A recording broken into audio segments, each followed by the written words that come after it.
Tudo indica que o legado da Marielle vai ser bem maior do que a luta política dela, que já era muito grande. O legado da Marielle vai ser aí, e o crime aí do assassinato dela, o crime bárbaro que ocorreu, vai acabar resultando num desmantelamento, se não um desmantelamento total, porque isso eu vou falar, nem eu acredito que pode ocorrer tão cedo, mas um desmantelamento aí quase total das milícias no Rio de Janeiro. A coisa vai ficar bem feia, pelo menos boa parte aí do operacional das milícias vai ser gravemente afetado aí por conta do caso Marielle. Porque o caso Marielle, ela é aquele pontinho de lã que você puxa, puxa, puxa, puxa e quando você vê, sai coisa pra caramba. Dizem aí os policiais que é a pontinha do iceberg. Agora sai notícia de que, segundo aí fontes da Polícia Federal, metade da Assembleia Legislativa do Rio de Janeiro vai ter problemas com as investigações que viram aí. Metade dos deputados estaduais do Rio. É muita coisa. Você deve estar pensando, caramba, Thiago.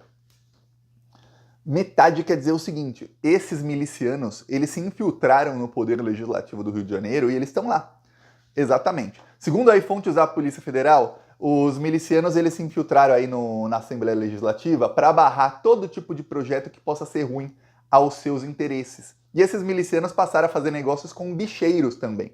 E passaram a fazer negócios com traficantes de drogas também. Então todo e qualquer tipo de projeto, de portaria, tem gente que fala, caramba, que eu lembro quando eu era criança, perguntavam, às vezes ensinavam na escola, né? O que faz um deputado? Aí fala, o deputado vota as nossas leis. Aí para uma criança fica assim, que lei? Ah, não pode matar. Tá, isso é a lei desde sempre. O deputado faz o quê? Ah, não, mas ele faz outra lei. Aí você fica falando, mas que lei que é votada? Fala uma aí que está sendo votada. Aí, pois bem, tem muitas leis que a gente nem sabe que estão sendo votadas e que mudam aí regulamentos, regulações, órgãos, como é a composição de órgãos, que aí os milicianos conseguem colocar gente deles ali, ou que eles conseguem brechas para cometer alguns tipos de crimes. Estamos falando daí da Assembleia Legislativa, então são leis estaduais, leis que funcionam só no Rio de Janeiro, leis que têm a ver com a administração estadual. Então eles fazem muita coisa para alterar, por exemplo, como é o funcionamento das polícias, como é o funcionamento de alguns tribunais que são estaduais, como é o funcionamento de órgãos estaduais. Para quê? Para que eles possam infiltrar gente da milícia também lá. E aí o que acontece? Lembre-se, a milícia tem esse nome porque eram policiais, militares e civis que passaram a ser criminosos e formar esses bandos. Por isso que é chamado de milícia. Na verdade é uma facção criminosa como outra qualquer, mas é chamada de milícia. Milícia é um nome que a imprensa, agora eles fazem aí fazem críticas, não, fazem aí matérias sobre as milícias, mas até a época em que eu era criancinha não, adolescente, milícia era uma coisa legal. Eu lembro que a imprensa falava, nossa, o que se falava é que, olha, você tem os traficantes, os milicianos são os policiais que fazem justiça com as próprias mãos e acabam com esses assaltantes e tudo mais, e eles pareciam heróis. Era assim que eram tratadas as milícias até 2005, 2006, quando eu era adolescente aí. Eu lembro muito bem disso, viu? E aí depois foi mudando, pouco a pouco foi mudando, até porque os crimes das milícias começaram a ficar cada vez mais bárbaros, começaram a ganhar cada vez mais grana, a se estruturar cada vez mais, e aí os crimes foram ficando cada vez mais bárbaros, porque eles já tinham aí rivais, traficantes rivais, tinham bicheiros que eram rivais, começaram a entrar em negócio de jogo do bicho, de caça-níquel, de bingo ilegal, começaram a entrar em negócio aí de gatonete, de gás ilegal, de tudo que você puder pensar que é ilegal, que os bicheiros já exploravam, traficantes já exploravam, aí começou a ter guerra, né, entre eles. Enfim, e aí o que acontece? Como as milícias começaram a ter muitos políticos, esses políticos também, eles fazem indicação. Porque imagina que você tem uma bancada, às vezes a gente fala, caramba, o Lula, ele tem uma bancada aí de mais de 30 ministérios, e alguns ele é obrigado a nomear gente do Centrão, porque o Lula não tem maioria no Congresso. Então você imagina os governadores das últimas décadas no Rio de Janeiro, nenhum deles jamais teve maioria ampla no Congresso, se você pensar não em maioria partidária, mas em maioria quem é miliciano e quem não é. Sempre tinham milicianos ali. O Flávio Bolsonaro tá lá desde quando? Os Brazão estão lá desde quando? Desde os anos 90. O Bolsonaro tá lá desde os anos 90, o Jair. Como deputado federal, colocou o filho na Assembleia Legislativa, o outro filho como deputado também, um outro filho como vereador, aí você vê, pô, já estão lá. Até no Congresso Nacional, chegou à presidência um miliciano. E aí eles fazem indicações de outros milicianos para tudo quanto é órgão. Nesse exato momento em que eu falo com vocês, o Tarcísio de Freitas, ele tá obrigando policiais militares em serviço a irem para a Igreja Universal, onde pastores já bem treinados fazem cultos só para os policiais. Eles têm até a Bíblia do policial, ele está formando milicianos, é um curso de formação de milicianos. Está sendo formado um Talibã. Talibã é a ditadura, lá são muçulmanos, é a ditadura que tem no Afeganistão. É o que o Tarcísio e outros bolsonaristas estão fazendo, ó. Em São Paulo está sendo feito aí, ó, à luz do dia. A imprensa não fala nada, porque o Tarcísio, segundo o Globo News, segundo a Andréa Sadi, o Tarcísio ele é a direita do bem.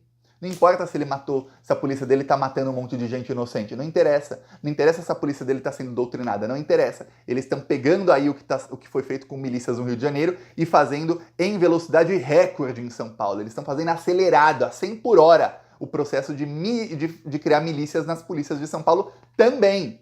Tá? Para que se um dia o governador for de esquerda, para que tenha insubordinação contra ele. Assim como muitos falam, caramba, quando o Lula assumiu, será que o exército pode tentar dar um golpe no Lula? Para que quando assuma um governador do PT algum dia, caso ganhe a eleição, alguém de esquerda, também tenha isso. Será que as polícias vão deixar assumir? Será que não vai precisar da Força Nacional?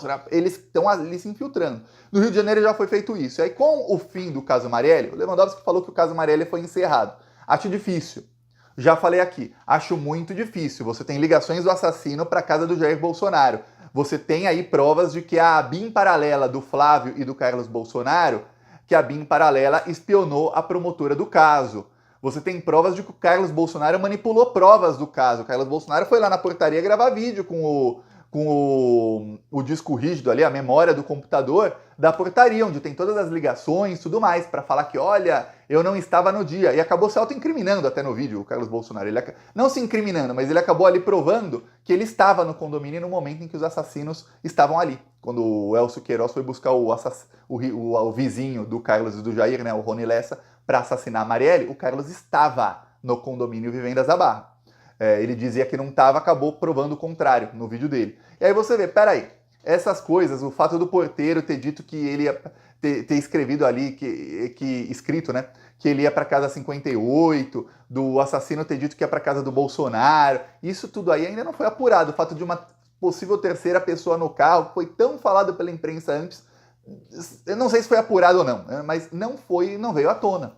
O relatório final da investigação não veio à tona. O final, assim, nossa, a investigação inteira. E aí o que diz a Polícia Federal é o seguinte, olha, a partir aí das buscas feitas no dia da prisão dos Brazão e do Rivaldo Barbosa, que foi indicado pelo Braga Neto, que é o homem de confiança total do Bolsonaro, lembra disso?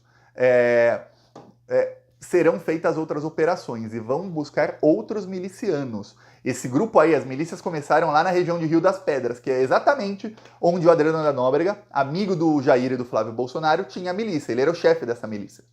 Rio das Pedras, ali é uma área perto de Jacarepaguá, que é perto da Barra da Tijuca, mais ou menos perto da Barra da Tijuca, no Rio de Janeiro, que é onde sempre morou a família Bolsonaro. Então, nessa área aí, as milícias começaram e de lá começaram a se expandir rapidamente nas últimas décadas no Rio de Janeiro. Essa área aí vai sofrer uma devassa da Polícia Federal porque os milicianos que mataram a Marielle são ligados a milicianos dessa área. Então a coisa vai ficar bem feia para esses milicianos. Tá um corre-corre já na Assembleia Legislativa do Rio de Janeiro, porque todo mundo que é ligado à milícia tá pensando, pô, será que isso vai respingar em mim?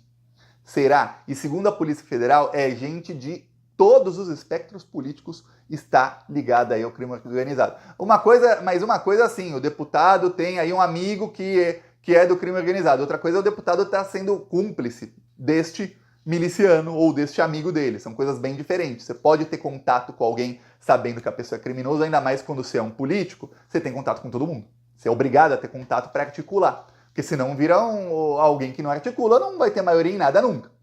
Você via quando o Lula estava nos 2 primeiros mandatos dele, você via a foto do Lula sorrindo com Aécio Neves, que era governador de Minas Gerais. O Lula não ia falar com o governador. Você viu o Lula sorrindo com vários deputados que você fala, nossa, são deputados do Centrão, bandidos corruptos. Mas ele tinha que articular. Hoje mesmo você vê quando o Lula faz reunião ministerial, tem ministros do Lula que eu não gosto, que eu tenho certeza que você não gosta, mas ele tem que colocar lá porque senão o Lula não consegue a maioria no Congresso. Hoje ele tem maioria para quase tudo que ele quer aprovar. Algumas coisas não tem. Mas veja, tem que ser feita a articulação. Os deputados parlamentares, você pegar qualquer parlamentar aí do PT, por exemplo, a maioria deles vai ter foto com políticos que você fala, pô, é político do... Foto, se não foto, eles articulam, eles conversam, eles tratam muito bem. Políticos do Centrão que você fala, pô, esse político é um bandido, mas você não pode xingar o cara. O cara é um deputado, o cara vale um voto ali, você não pode cortar as pontes com ele. O povo elegeu, né? Elegeu. No Rio de Janeiro é a mesma coisa, só que tem alguns deputados, e são os bolsonaristas, que estão apavorados, porque esses não são apenas amigos dos bandidos. Quando eu digo amigo, colega, que ali articula, não. Eles são cúmplices dos bandidos. Muitos foram colocados lá exatamente para proteger os interesses dos bandidos. E é isso que a Polícia Federal está vendo, que ali eles usam o fato de terem deputados para conseguirem ter uma bancada forte das milícias, eles se unem e aí eles conseguem fazer indicações em governos, indicações para órgãos. Olha o Brazão. O Brazão foi eleito conselheiro do Tribunal de Contas do Estado. Para quem não sabe o que faz um conselheiro de Tribunal de Contas do Estado, eu vou te dizer. Quando um governador do Rio de Janeiro, seja ele qualquer um, direita ou esquerda, todo ano esse governador, ele tem que ter as contas do Estado aprovadas, senão ele pode sofrer um impeachment, um processo. Então, para o Cláudio Castro, lá atrás era o Witzel, antes era o Pezão, Cabral, Garotinho, qualquer um que fosse, queria aprovar as contas do Estado, ele precisa de quem? Dos conselheiros do Tribunal de Contas, são eles quem votam. E aí esses conselheiros têm um poder enorme de barganha contra o governador. Por quê? Porque senão eles podem falar, eu não aprovo suas contas, tem uma vírgula errada aqui, tá desaprovada as suas contas, vai começar aqui um processo contra você. Ou podem, pior, falar que, olha, tá tendo crime aqui nisso. Aí, olha só, foi o que aconteceu no governo Dilma. A Dilma não tinha maioria em nada e os órgãos começaram a falar que a Dilma tinha feito pedaladas fiscais. Eu peço aí a sua inscrição no canal, veremos, viu? Calma, a coisa vai piorar muito para esse pessoal.